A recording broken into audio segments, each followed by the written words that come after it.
For example, I was viewing a board meeting the other day, and the board president seems to let the crowd or the board members just talk at random. And when he goes over an agenda item, he just lets everybody keep going. They go on and on and on. I'm watching the video going, stop this. Stop it. I'm talking to the gentleman. He can't hear me, of course. Stop it. There were great places he could have intervened to stop that discussion, because as a board president, it's your responsibility to stop that. It's your responsibility to streamline that meeting. Stick to the agenda. The agenda is your armor against all these criticisms and complaints that come into the meeting. Stick with that agenda and you'll be safe. It's when you get off the agenda that things start creeping in and causing your system to run into problems.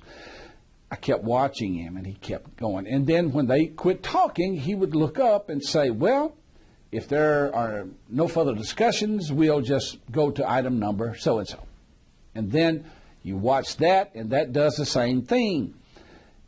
And when I gave him a call later, and we always call board members back within 3 days, if at all possible. That's our yardstick, is 3 days, because with feedback, you need to get it as quickly as possible. If we wait to the end of the month to call you what we saw at the first of the month, it's going to lose its effectiveness. You have to know. That's why we say 3 days. Really, we'd love to be able to do it the next day, but that's virtually impossible to do. I told him what he did. I said, I noticed you just allowing discussions to take place, and it would have been great if you could have cut those off. You could have streamlined it.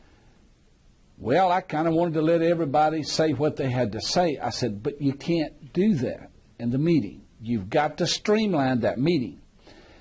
And here's what he told me. He said, well, I thought my role as a board president was just to kind of go over the agenda, read the agenda off, and then follow it that way. Let the group take care of itself. And I said, no, that's not correct.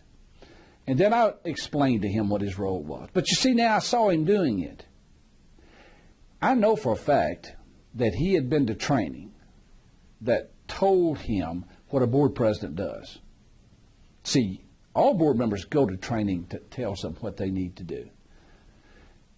He had been to this training. He knew what his role was as a board president, but he chose to go back into his old habits, just like I did with the Weight Watchers. See, he went right back because he didn't want to offend anyone. But I told him it didn't work that way. But the training he had told him differently, but he wasn't doing it. But now we saw he wasn't doing it. Now I'm working him through it. And at the next meeting, I am observing him being more aggressive. And when I did call him on the next meeting, and I said, hey, I saw you the other night. You were picking up the tempo there. And he went to laugh, and he said, I'm trying, Doc.